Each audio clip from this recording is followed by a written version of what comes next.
નમસ્કાર ખેડૂત મિત્રો, તમારું સ્વાગત છે અમારી વીટી ખેડૂત મિત્રોની ચેનલમાં। તો મિત્રો, આજના આ વિડીયોની અંદર આપણે કપાસના બજાર અંગેની સંપૂર્ણ અપડેટ મેળવવાના છીએ, જેમાં રૂ બજારની સ્થિતિ, દેશ વિદેશમાં કેવી માંગ છે, સાથે જ વાયદાની સ્થિતિ કેવી છે અને ખેડૂતોને આગામી સમયમાં કેવો ભાવ મળશે તે બધી માહિતી માટે વિડીયોમાં બન્યા રહેજો ને ખાસ કરી ચેનલમાં નવા આવ્યા હોય તો ચેનલને સબસ્ક્રાઈબ કરી નાખજો।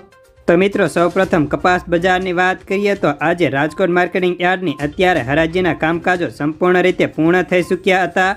ભાવની વાત કરીએ અને જેમાં આજે 5-10 રૂપિયાનો સુધારો હતો, જેથી આવકની વાત કરીએ તો આજે 15,000 મણની આવક હતી ને અત્યારે 4G કપાસના ભાવ 1600 થી 1640, બી ગ્રેડમાં 1520 થી 1580, સી ગ્રેડમાં 1450 થી 1500 હતા। તો દેશમાં રૂની આવક પણ આજે 1.1 લાખ ગાંસડીની જોવા મળી હતી। તો મિત્રો, વાયદા બજારની વાત કરીએ તો વાયદા બજારમાં આજે સામાન્ય સુધારા સાથે બજાર સ્થિર હતું, જેમાં MCX ન્યુયોર્ક કોટન વાયદો અને ખોળ વાયદાની વાત કરીએ તો MCX વાયદો આજે 62,660 રૂપિયાએ જોવા મળતો, સાથે જ ન્યુયોર્ક કોટન વાયદો $95.37 હતો, જેની સાથે ખોળ વાયદાની વાત કરીએ તો ખોળ વાયદામાં આજે 4 રૂપિયાના ઘટાડા સાથે 2730 રૂપિયા જોવા મળતા હતા। તો કે મિત્રો, રૂ બજારની વાત કરીએ તો રૂ બજારમાં સરેરાશ અત્યારે મોટી મૂવમેન્ટ નથી જોવા મળતી। રૂની બજારોમાં લેવાલી કેવી આવશે તેના ઉપર બજારનો આધાર રહેલો છે।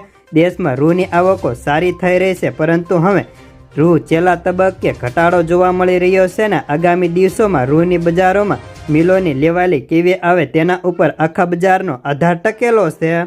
જ્યારે રૂ બજારની વાત કરીએ તો આજે રૂ બજારમાં પર ખાંડીના ભાવ 61,500 થી 62,000 હતા। તો કલ્યાણ રૂના ભાવમાં 200નો સુધારો થઈને 43,000 થી 43,500 જોવા મળતા।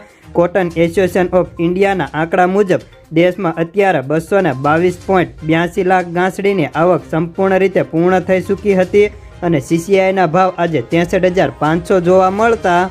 જ્યારે કપાસિયા, ખોળ અને સીડના બજારની વાત કરીએ તો કપાસિયા સીડમાં આજે 5-10 રૂપિયાનો સુધારો હતો, તો ખોળમાં 10 થી લઈને 25 રૂપિયા સુધર્યા હતા। તો કપાસિયામાં 10-15 રૂપિયા વધ્યા હતા અને ભાવની વાત કરીએ તો કપાસિયાના ભાવ આજે 630 રૂપિયા હતા, તો ખોળના ભાવ આજે 1350 થી લઈને 1560 રૂપિયાના જોવા મળતા હતા। જ્યારે USD એટલે કે અમેરિકન કૃષિ સંસ્થાએ માર્ચ મહિનાના મંથલી રિપોર્ટમાં અમેરિકા રૂના ઉત્પાદન અંદાજ ગત વર્ષની તુલનાએ 17%નો ઘટાડો, તો રૂનો એન્ડિંગ સ્ટોક ગત વર્ષની 42%ના ઘટાડાની અંદાજ મૂક્યો હતો।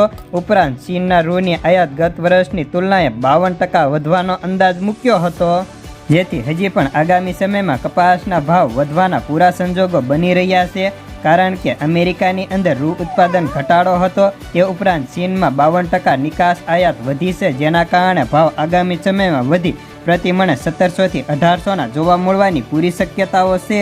તો આ ભાવ ક્યારે થશે તેની માટે હવે ખેડૂત મિત્રોએ ફક્ત હોળી ધૂળેટી સુધી રાહ જોવી જોઈએ।